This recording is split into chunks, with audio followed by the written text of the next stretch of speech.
Acte 15, c'est Paul et Barnabas qui vont à Jérusalem envoyés par l'église d'Antioche sur une question doctrinale très importante, la question des non-juifs. Et la question des non-juifs est fondamentale.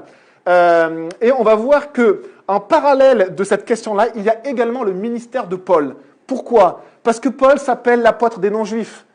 Donc, la réponse à cette question doctrinale dépend aussi le ministère de Paul, parce qu'on a vu Paul dans ce premier voyage missionnaire qui était l'idée, qui était épaulé, mais conduit aussi par Barnabas. Et on sait que Barnabas a été une personne importante, un frère important, pour amener des personnes dans le ministère. Pas que lui-même les formait pour le ministère, c'est le Saint-Esprit qui fait ça. Pas que lui-même les appelait pour le ministère, c'est le Saint-Esprit qui fait ça. Mais Barnabas voyait des personnes, des jeunes qui étaient appelés. Et malgré, contre toute attente, malgré des fois les défauts des uns, la jeunesse des uns, eh bien, il les prenait sous son aile. Et on voit qu'avec Paul, il a fait. Paul a un gros caractère, mais aussi rempli de l'esprit. Et on se demandait des fois si ce qu'il faisait était vraiment de la part de Dieu. Parce qu'il avait vraiment, ça détonnait un petit peu, il avait à la fois beaucoup de connaissances et à la fois on voyait que le Saint-Esprit agissait avec puissance. Mais à la fois il faisait des choses qui allaient à l'encontre de ce qu'on avait connu jusqu'alors. Paul en fait va être pris sous l'aile de Barnabas. Et Barnabas, on le voit dans le début des actes, Barnabas, il va prendre Paul avec lui et va l'amener à Jérusalem et va le présenter aux apôtres. Et Paul, finalement, eh bien, comme ceci, va rencontrer les apôtres. Et les apôtres vont aussi le prendre sous son aile. Il va avoir toute la liberté de faire ce que le Saint-Esprit lui mettait à cœur. En clair, on voit vraiment l'Église qui est un corps et où les apôtres reconnaissent que ce qui se fait est de la part de Dieu. Et oui, il est jeune, oui, il est fougueux, mais c'est de la part de Dieu. Et on voit peu après que Barnabas continue son suivi. Alors, le mot moderne, c'est mentorat. Mais bon, je vous ai dit, voilà, il y a plein de mots que l'on rajoute, etc. Mais on n'est pas obligé de prendre ces mots-là. Mais des fois, je vous dirai peut-être des mots actuels ou modernes ou en vogue. Il y en aura d'autres dans les années à venir qui viendront. Mais en tout cas, il le prend sous son épaule et il l'emmène à Antioche. Pourquoi ? Parce qu'à Antioche, eh bien, à la base, il y avait juste des juifs chrétiens. Certains sont venus à Antioche et ont partagé l'évangile à tout le monde, même aux non-juifs. Et il y a beaucoup de non-juifs qui sont convertis. Jérusalem apprend ça, et ils envoient qui ? Barnabas. Que fait Barnabas ? Il va chercher Paul à Tarse, et il l'emmène à Antioche. Vous avez vu cet accompagnement de Barnabas qui savait que Paul avait un appel sur sa vie, que ça venait du Saint-Esprit, que l'Église le reconnaissait, puisque les apôtres l'avaient reconnu, et il accompagne. On voit comme ça que le ministère de Paul grandit, que l'appel de Paul est plus évident, mais toujours sous le leadership de Barnabas. Que dit le Saint-Esprit à Antioche ? À un moment donné, lors d'une réunion, peut-être comme ce soir, peut-être comme ce matin, le Saint-Esprit parle, des gens expriment par le Saint-Esprit une voix. Mettez-moi à part Paul et Barnabas, ou plutôt Barnabas et Paul, pour l'œuvre à laquelle je les ai préparés. Et du coup, Paul et Barnabas vont partir pour ce premier voyage missionnaire pour partager l'évangile, la bonne nouvelle. Et on voit dans le récit que les actes font de ce premier voyage, on lit toujours au début Barnabas et Saul. Barnabas et Saul. Ils allaient ici. Barnabas et Saul firent ceci. Et à un moment donné, ça change. On lit Saul et Barnabas. Ou Paul et Barnabas. Paul et Barnabas. Et on voit simplement que Barnabas, lui, il reconnaissait cet appel chez Paul et que son but n'était pas ni de le brimer, ni de le restreindre, mais de l'accompagner.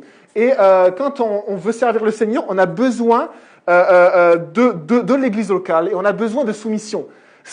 Un autre mot que soumission, je vais vous dire plein de mots modernes, c'est redevabilité. On doit être redevable. On n'est pas seul dans son coin à dire « moi je vais faire ça ». Et Paul n'était pas seul dans son coin.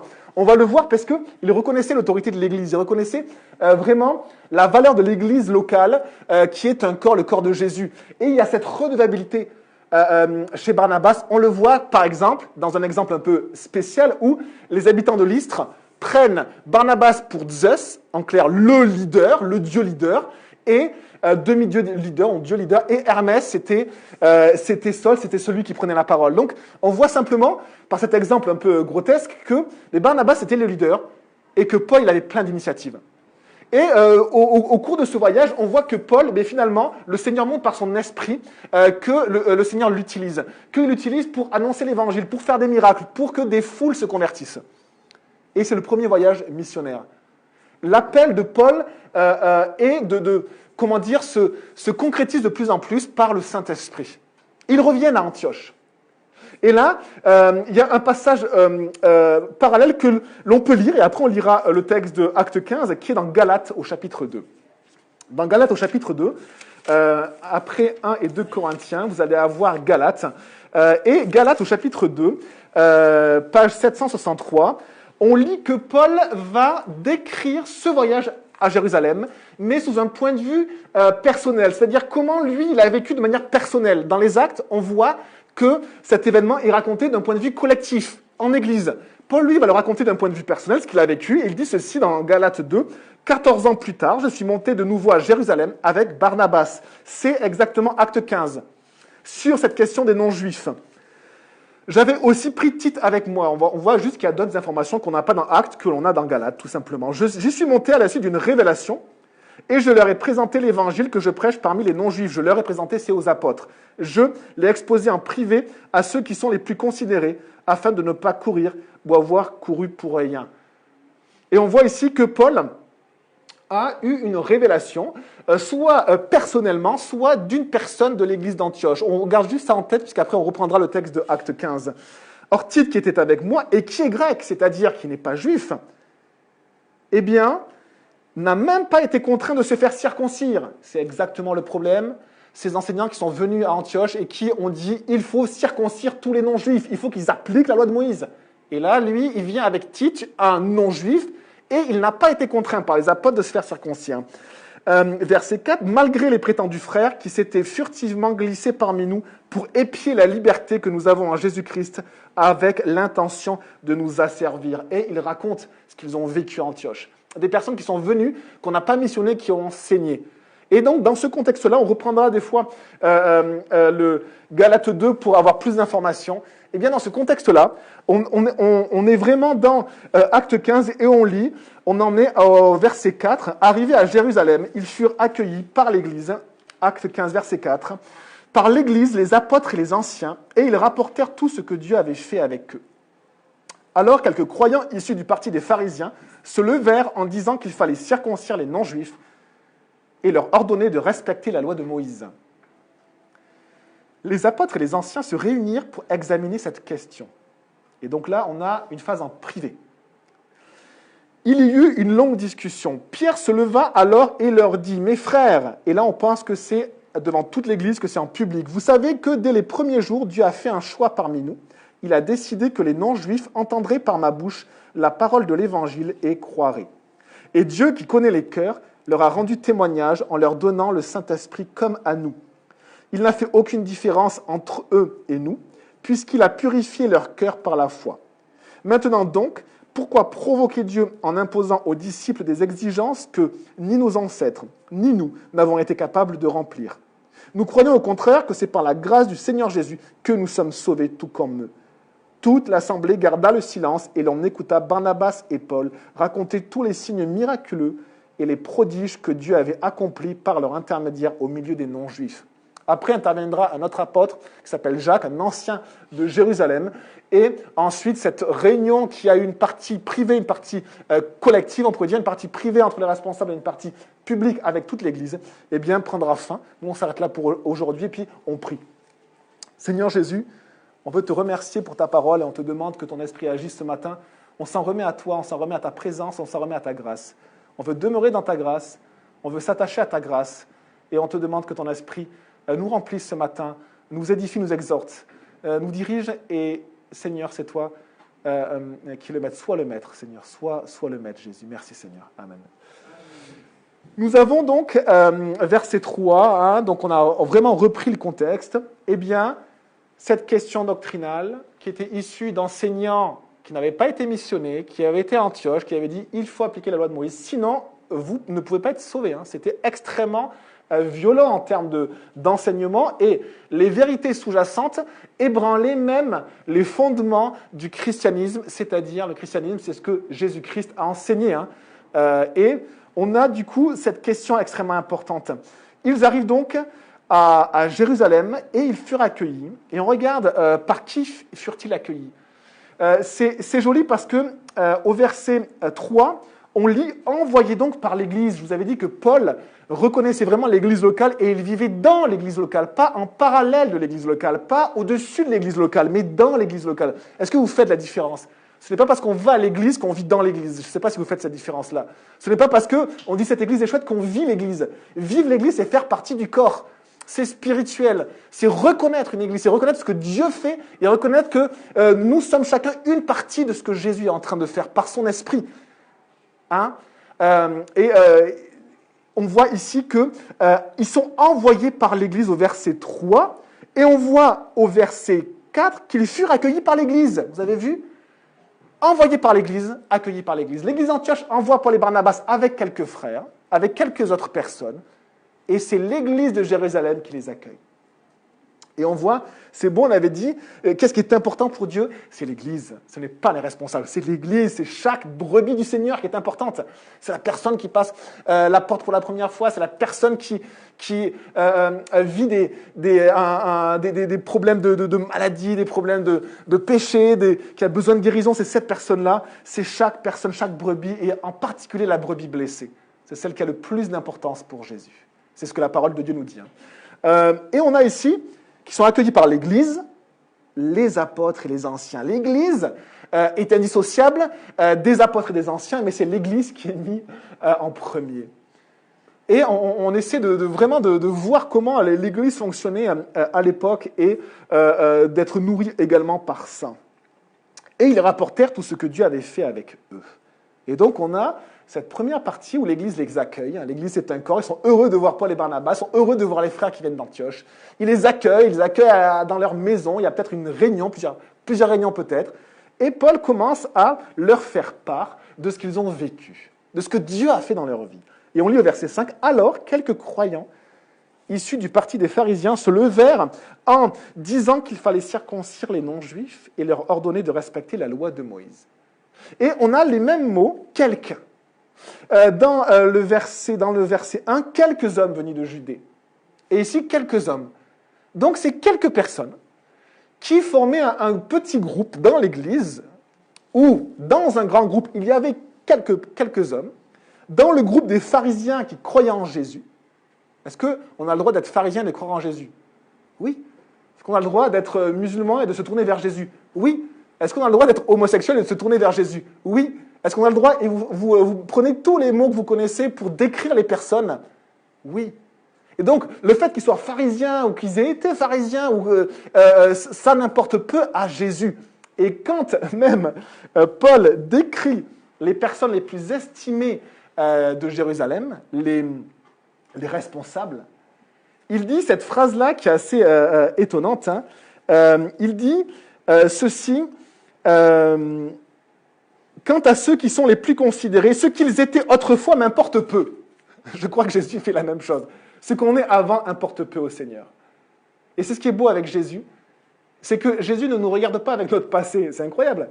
Jésus, en fait, voit ce qu'il veut faire dans nos vies, pour l'avenir. Il nous regarde.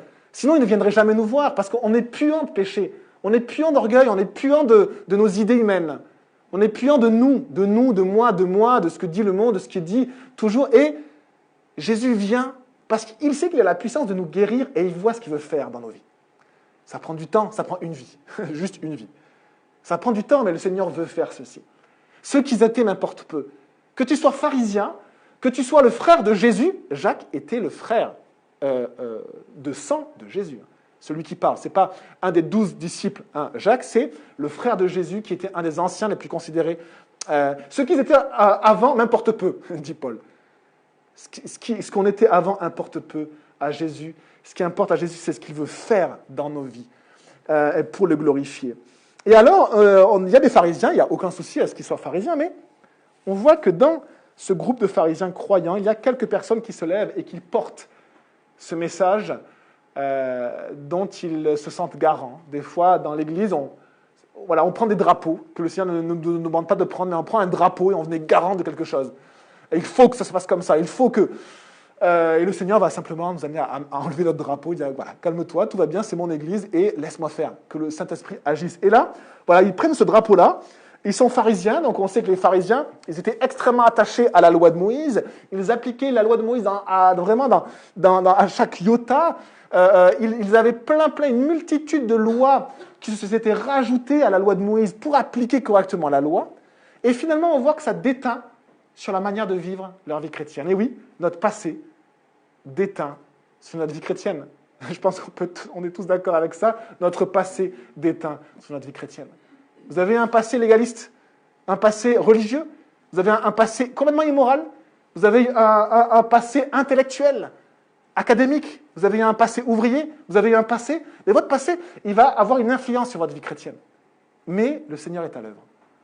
Le Seigneur est à l'œuvre, il agit, et c'est ce qui est beau ici, c'est que il y a cette liberté de vivre dans l'Église, cette liberté, puisque ces personnes-là ont la liberté d'exprimer ce qu'ils pensent. Et par contre, on voit que il y a des drapeaux que l'on prend, c'est-à-dire une opposition quand même que l'on prend pour aussi essayer que l'Église s'oriente vers ce qu'ils ont décidé eux. Vous avez vu, les pharisiens pensent que l'Église c'est ça, et ils veulent orienter dans cette direction-là. Et l'Église ne marche pas comme ça. Et c'est aussi un des rôles des responsables. C'est que les membres de l'Église n'orientent pas vers leur volonté, mais que le Saint-Esprit agisse et qu'on laisse le Saint-Esprit faire. Un bon exemple, c'est Barnabas et Paul. Barnabas a laissé le Saint-Esprit faire auprès de Paul. Il a vu ce que Paul faisait. Il a amené aux apôtres. Paul vivait l'Église d'Antioche. Paul a été envoyé par l'Église d'Antioche. Paul a été reçu par l'Église de Jérusalem. Et on regarde ce que le Saint-Esprit fait. Et ce que le Saint-Esprit fait, le rôle des responsables, c'est simplement, avec toute l'Église, d'attester ce que l'Esprit Saint dit, fait. Et donc, on a cette question-là qui se pose. Et alors, au verset 6, les apôtres et les anciens se réunirent pour examiner cette question. Il y a une partie privée qui arrive. Les responsables se réunissent à part pour parler de cette question. Et ensuite, il y a dans le récit de Luc pas énormément de transition ou d'informations pour savoir quand est-ce qu'on passe du privé au public, mais on voit que, par la suite, Pierre prend la parole, et on voit que les gens qui l'écoutent, c'est verset 12, c'est toute l'assemblée. C'est la multitude. D'accord ? La multitude, c'est c'est vraiment tout le monde, donc toute l'Église. Donc, il y a une partie privée, et là, on passe dans une partie publique, c'est-à-dire avec toute l'Église. Il y a une longue discussion, et on voit ce qui se passe. Pierre se lève alors et leur dit. Pierre va intervenir, et il va intervenir pour donner un enseignement sur cette question de doctrine après avoir parlé entre les responsables. Et on a deux interventions importantes dans tous ces échanges. On aura l'intervention de Pierre, l'apôtre Pierre, et l'intervention de Jacques, l'ancien Jacques, qui est le frère de Jésus. On sait que Jacques était extrêmement important pour les Juifs pieux qui gardaient leur judaïsme, mais qui étaient aussi croyants.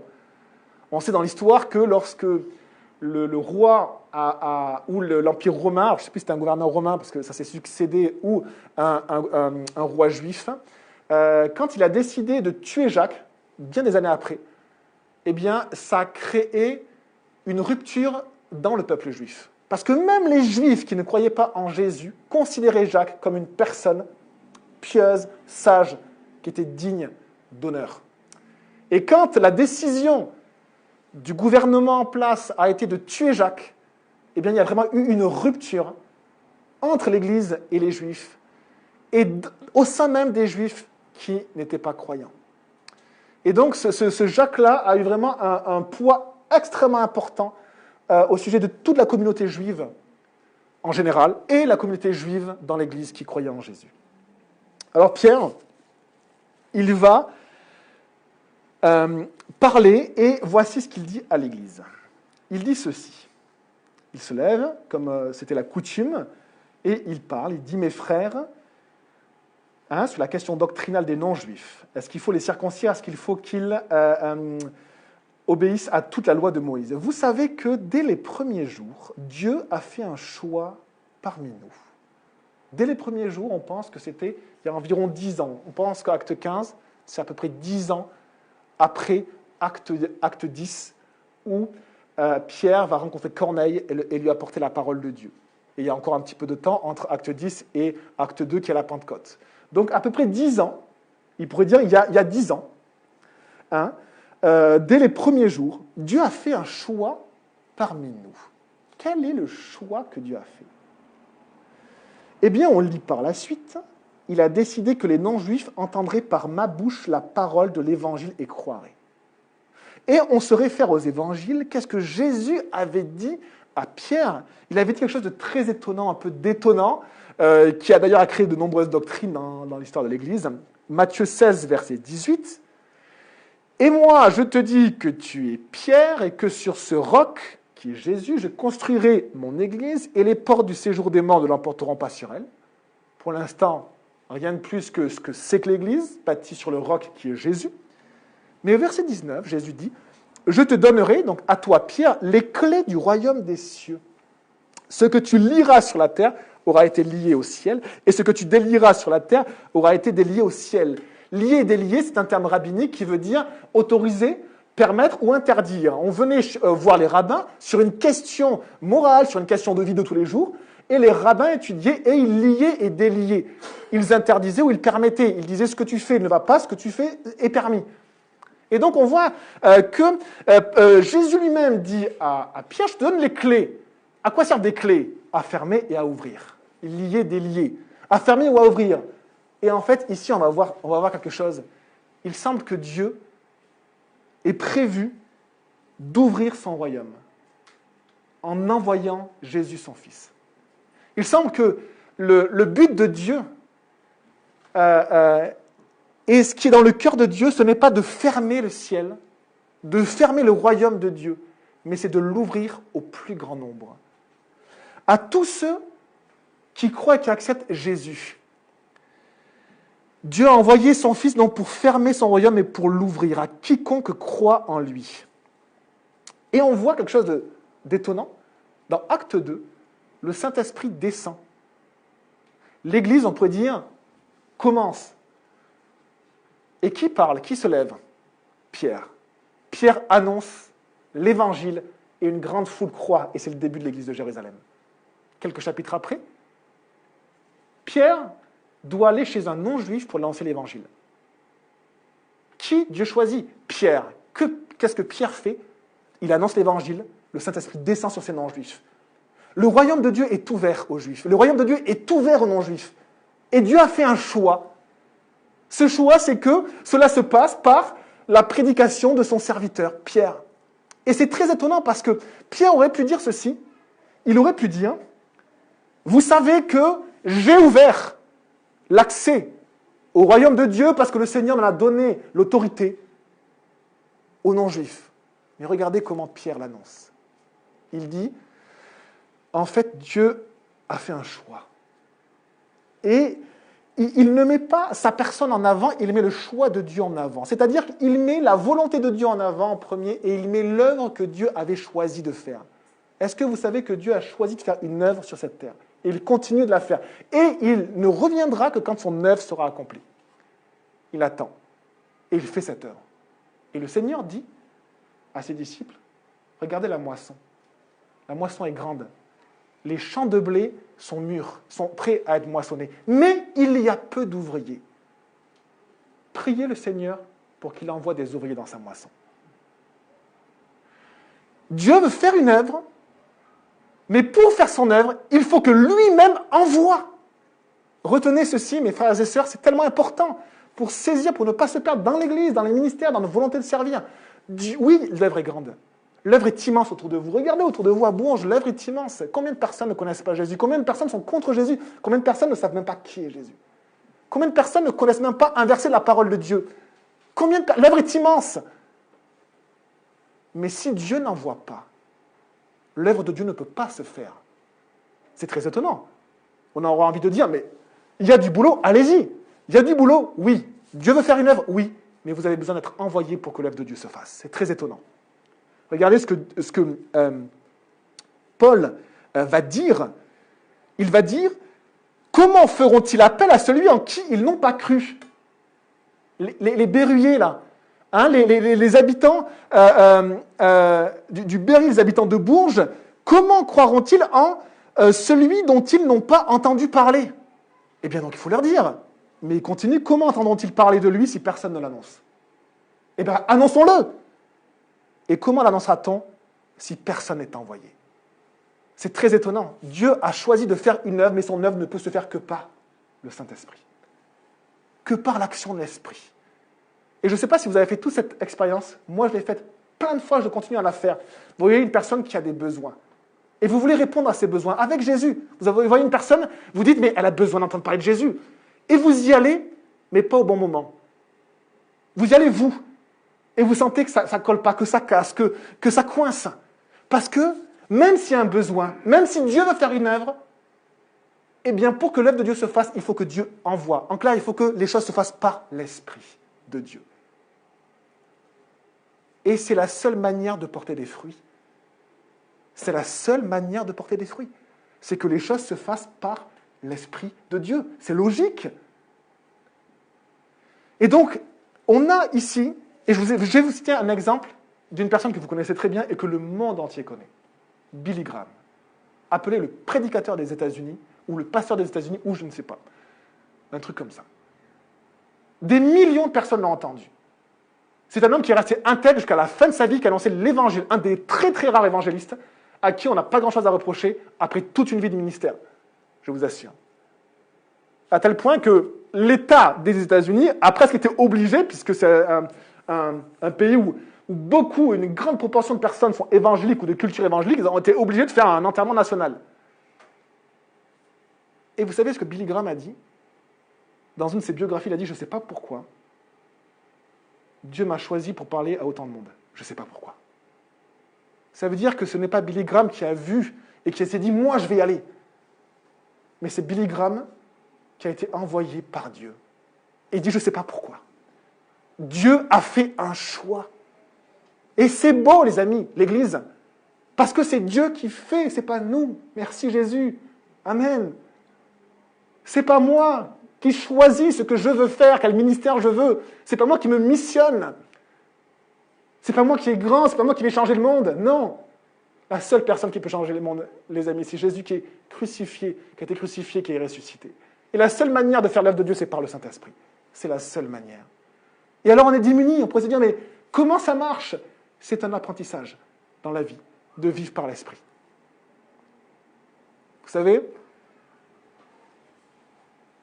il y a un verset qui dit ceci, qui parle du modèle de Jésus. On en reparlera après. Et ce modèle-là, ce verset dit ceci, 2 Corinthiens 3, verset 17, « Or, le Seigneur, donc Jésus, c'est quoi? » Si on résume Jésus, si on résume ce qu'il veut faire, si on résume la manière dont il a d'agir, si on résume son œuvre, si on résume tout, qu'est-ce que c'est? Or, le Seigneur, c'est quoi? Or, le Seigneur, c'est l'Esprit. 2 Corinthiens 3, verset 17. Le modèle de Jésus, je vais vous choquer, excusez-moi, phrase choc, le modèle de Jésus n'est pas la connaissance. Le modèle de Jésus n'est pas la connaissance.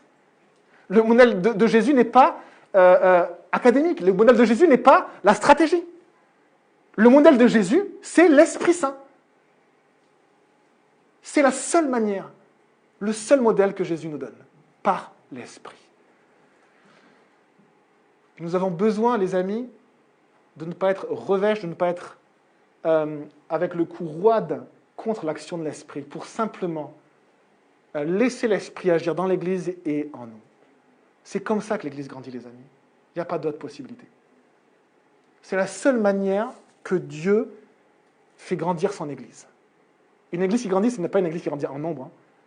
Ce n'est pas une Église qui a du succès sur les réseaux sociaux. Une Église qui grandit, c'est une Église que Dieu fait grandir par le Saint-Esprit. Et c'est tout.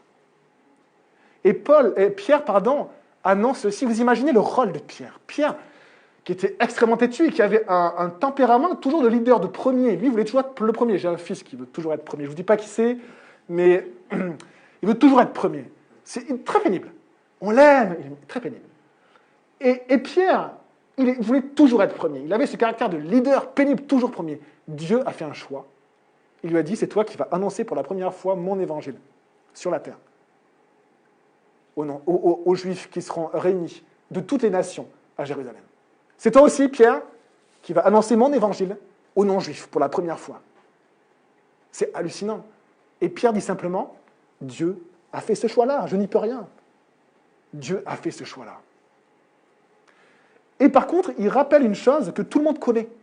Parce que rappelez-vous, quand il a cette révélation par le Saint-Esprit, que fait-il? Même si Dieu lui a simplement dit, va voir Corneille, il prend avec lui des frères. Il prend avec lui des témoins. Les choses se font avec des témoins. Que font l'église d'Antioche quand ils envoient Paul et Barnabas? Ils envoient des témoins avec eux. Et pourquoi? Parce que les témoins attestent avec les personnes qui sont missionnées par l'église, attestent de ce que le Seigneur fait. Et c'est de cette manière-là également que l'Église a connu et a su ce que Pierre dit. Dieu a décidé que les non-juifs entendraient par ma bouche la parole de l'Évangile et croiraient. Et si on compare Acte 2,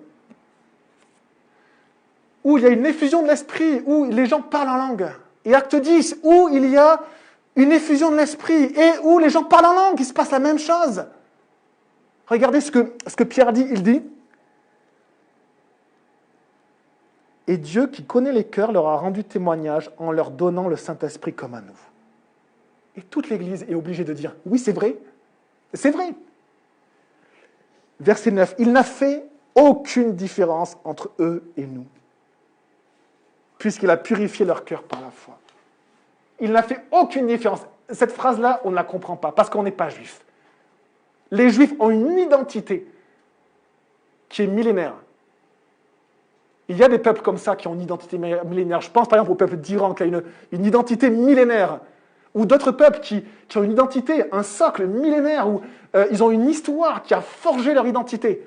Les Juifs ont une identité millénaire. Ils ont été au centre du monde depuis que Dieu a appelé Abraham. Ils ont reçu les oracles de Dieu, la parole de Dieu par des anges. Ils ont bénéficié du ministère de l'Esprit au travers des responsables qui se sont succédés dans Israël. Ils ont bénéficié de l'Esprit, ils ont eu la parole de Dieu. C'est les Juifs. C'est le centre du monde. C'est Jérusalem. Et c'est le temple de Dieu, le temple, le seul temple où vraiment Dieu a voulu habiter est à Jérusalem, les amis. Où a été à Jérusalem, la présence même de Dieu. Ce peuple-là, Pierre dit ceci, il dit, Dieu n'a fait aucune différence entre eux et vous. Dieu n'a fait aucune différence. Entre vous, peuple juif extraordinaire, qui a bénéficié de telles choses, qui est glorieux, le peuple juif est glorieux, est honoré, et les autres, plus aucune. C'est une phrase choc d'une importance et d'une influence incroyable. C'est plus qu'un pavé dans la mare, c'est que Pierre, qui est juif, qui pratique encore son judaïsme, dit ceci, Dieu n'a fait aucune différence entre les juifs et les non-juifs. Aucune. Et vous le savez vous-même, parce qu'il les a purifiés, il les a lavés, sinon ils n'auraient pas eu l'Esprit, et il les a remplis de l'Esprit Saint. Et vous le savez, puisque l'effusion de l'Esprit a été attestée par chacun. Et tout le monde peut dire, oui, c'est vrai, nous savons cela, nous savons que cela est vrai. Et Pierre continue. Maintenant donc, pourquoi provoquer Dieu en imposant aux disciples des exigences que ni nos ancêtres, ni nous n'avons été capables de remplir? Ça fait mal, ça. Ça fait tellement mal. Peuple glorieux, peuple millénaire, peuple choisi par Dieu, peuple qui a reçu la parole de Dieu. Il n'y en a qu'une parole, il n'y en a pas plusieurs. Il n'a pas donné à Bouddha, il a donné au peuple juif, à partir d'Abraham, la parole de Dieu. Peuple glorieux, parce que la parole de Dieu est glorieuse. Qui a bénéficié de l'Esprit Saint, qui a eu même la tente du témoignage, la présence de Dieu était là, qui a eu le temple. Eh bien, Pierre leur dit, souvenez-vous que tout ce que Dieu vous a demandé de faire, ça a été un échec pour vous. Peuple millénaire, un peu moins glorieux, orgueilleux, au cou raide, qui ne veut pas, qui a du mal à obéir à Dieu, qui s'est laissé aller tellement de fois dans l'idolâtrie, dans l'amertume, dans la critique, qui ne réalisait pas les bénédictions que Dieu lui donnait. Et dès qu'il avait un problème, il râlait, il voulait lapider son leader. que Dieu avait mis, le responsable. Il a voulu lapider David, il a voulu lapider Moïse, il a voulu mettre de côté Samuel. Et Samuel va dire, mais ils me mettent de côté. Dieu va dire, non, Samuel, c'est pas toi qui mets de côté, c'est moi. Parce que c'est moi qui t'ai mis comme responsable du peuple. Ils veulent un roi, ils auront un roi, selon leur cœur. Et Pierre, il dit 3 ou 4 phrases choc qui ébranlent tellement tout le monde qu'au verset 12, toute l'assemblée garda le silence. Tous ceux qui étaient juste un peu humbles pour laisser le Saint-Esprit agir en eux, eh bien, il y avait cette vérité qui était lourde, mais qui agissait aussi dans leur cœur et ils ne pouvaient que garder le silence. Et regardez ce qu'il dit. Pourquoi tenter Dieu? Provoquer Dieu, c'est tenter Dieu. Et ce mot tenter Dieu, ces 2 mots tenter Dieu, ils résonnent très très fortement dans le peuple juif, et le peuple juif les déteste. Le peuple juif ferme ses oreilles quand il entend ça. Les pharisiens ont fermé leurs oreilles quand Jésus leur a reproché. Quand les apôtres après leur ont reproché, vous continuez à tenter Dieu. Non, nous sommes le peuple de Dieu, le peuple glorieux. Vous tentez Dieu, vous provoquez Dieu. Comment peut-on provoquer Dieu? En désobéissant à sa parole, en s'opposant à lui, en ne le laissant pas agir, en n'acceptant pas ce qu'il fait, en n'ayant aucune reconnaissance dans nos cœurs, en ne voyant pas la bénédiction qu'il nous donne, en prenant des petites idoles qui deviennent après des veaux d'or. Le veau d'or est juste le résultat de petites idoles qu'ils avaient gardées, et après ils ont fait un Dieu encore plus grand. Et pourquoi tenter Dieu? En imposant aux non-juifs, alors que Dieu ne fait aucune différence, ce que vous-même, vous n'avez pas pu accomplir et que vous ne pouvez toujours pas accomplir. Il y a une rupture qui est grande, mais il y a aussi une continuité. La continuité, c'est que la parole de Dieu nous vient des Juifs. Jésus est le roi des Juifs. Mais la rupture, c'est que Dieu a ouvert son royaume aux Juifs et aux non-Juifs. Il a abattu la séparation qu'il y avait entre le peuple glorieux des Juifs, et en fait très rebelle, et les non-Juifs idolâtres, immoraux, qui connaissaient rien à rien, qui faisaient n'importe quoi. Il a enlevé cette séparation. Et deuxième mur de séparation, il a enlevé la séparation qu'il y avait entre les hommes et Dieu. Et ça s'appelle l'Église. Ça s'appelle l'œuvre de Dieu, que Dieu fait par le Saint-Esprit. Or, le Seigneur, c'est l'Esprit Saint. Pardon Jésus, parce que nous sommes rebelles à ton esprit. Et nous sommes comme les Juifs qui écoutaient. Nous sommes rebelles. Nous tentons Dieu. Comment? Parce que nous voulons souvent faire nos propres volontés avant la volonté même de Dieu. Nous tentons, nous provoquons Dieu. Mais même si nous sommes infidèles, sachez que Dieu demeure fidèle. Et il nous accompagne tel notre berger.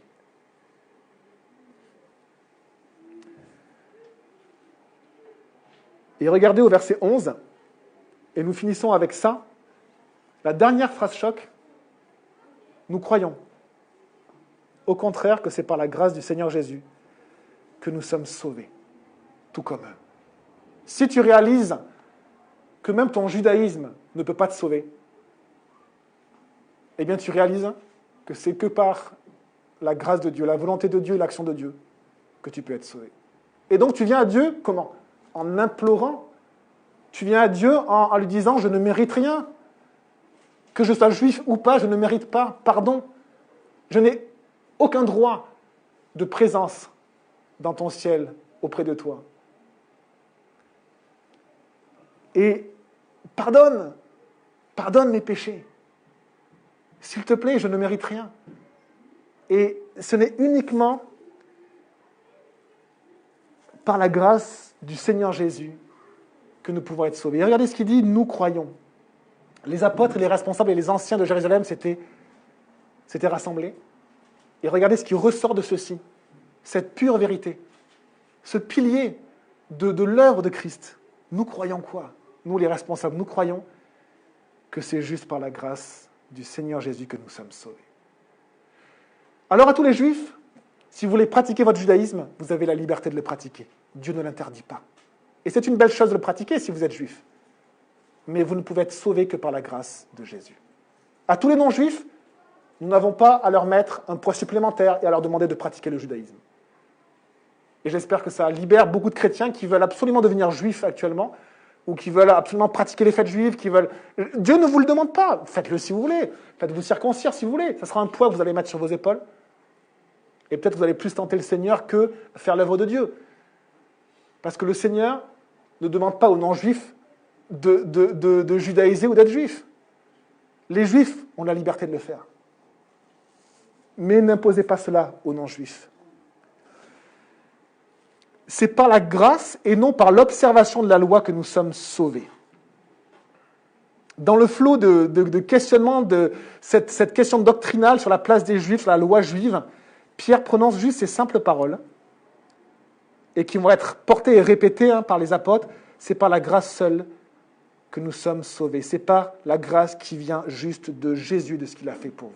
Et qu'a-t-il fait, Pierre, quand il a annoncé pour la première fois l'évangile aux Juifs, acte 2, et aux non-Juifs, acte 10? Eh bien, si on lit ces deux enseignements qu'il a prononcés par le Saint-Esprit de prédication, cette folie de la prédication, eh bien, on voit les mêmes étapes. Il va parler que le peuple a crucifié Jésus, que donc nous, on a crucifié Jésus. Il va dire que Jésus a été ressuscité, parce qu'il ne pouvait pas rester dans la mort. Il va dire que Jésus pardonne les péchés et donne son Saint-Esprit. Dans les deux enseignements. Qu'est-ce qu'il dit? Il dit l'Évangile. J'ai tué Jésus, Jésus l'a ressuscité, Jésus veut me pardonner et Jésus veut me donner son esprit. C'est le message que chaque chrétien porte et a envie de partager par l'Esprit de Dieu, autour de nous, dans nos familles, parfois même à nos conjoints, parfois même à nos enfants. Quelle responsabilité que le Seigneur nous aide à le faire par son esprit. Est-ce que vous voulez vivre selon le modèle de Jésus? Un verset dit « La connaissance enfle, mais l'amour édifie. » La connaissance n'est pas le modèle de Dieu. L'amour, qui ne peut être déversé que par l'Esprit Saint, est le modèle de Dieu. La vraie connaissance, les amis, ce n'est pas de citer 1000 références d'un texte. La vraie connaissance, c'est la connaissance de Dieu. Est-ce que vous connaissez Dieu? Un grand théologien ne peut quasiment ne pas connaître Dieu. Parce que le modèle de Dieu et de l'Église, ce n'est pas la connaissance. Mais c'est l'Esprit de Dieu qui déverse son amour en nous. Et j'espère que ça vous rassure. Parce que Dieu ne veut pas nous amener à avoir des diplômes pour dire « c'est bon, là, je sers Jésus ». Mais à simplement descendre de notre escabeau. Ne pas monter, mais descendre. Paul, et ma sœur me le rappelait, Paul était quelqu'un qui avait plein de connaissances. Il a été enseigné au pied de Gamaliel, donc il a fait des études de théologie. Et cet homme, son message a été extrêmement simple. Vous êtes sauvés uniquement par la grâce de Jésus. Et il a apporté ce message à tous les non-juifs qui n'avaient aucune connaissance de la parole de Dieu. Le plus érudit, Dieu en a fait un fou pour enseigner les fous. Et que le Seigneur juste nous encourage à rechercher le modèle de Jésus. Or, le modèle de Jésus, c'est l'Esprit. On va simplement prier. Toute l'assemblée garda le silence et l'on écouta Paul et Barnabas raconter les signes et les miracles que Dieu avait accomplis par leur intermédiaire. Seigneur Jésus, enlève les phrases que j'ai dites et qui ne viennent pas de toi et laisse dans les cœurs simplement ce qui vient de ton esprit, s'il te plaît. S'il te plaît, Jésus. Merci, Seigneur, pour ton Église. Et on est tous, ou plutôt je suis, souvent contre toi et contre l'action de ton esprit, Seigneur. Je te demande pardon. Je te demande, Seigneur, que tu nous aides à rechercher cette intimité avec toi en nous basant sur ta parole, Seigneur. La puissance de ta parole. La vérité qui nous affranchit. Que tu puisses nous aider, Seigneur, juste à te laisser agir en nous et à faire ton œuvre, simplement, comme toi tu le désires, et que l'Église puisse attester, comme ça se faisait il y a 2000 ans, attester ce que le Saint-Esprit fait, ce que le Saint-Esprit a dit. Saint-Esprit, remplis-nous ce matin, s'il te plaît. chacun, et pardonne nos péchés, Seigneur. On a besoin d'être lavés pour te laisser la place. Lève-nous et remplis-nous, Seigneur. Merci, Jésus. Amen.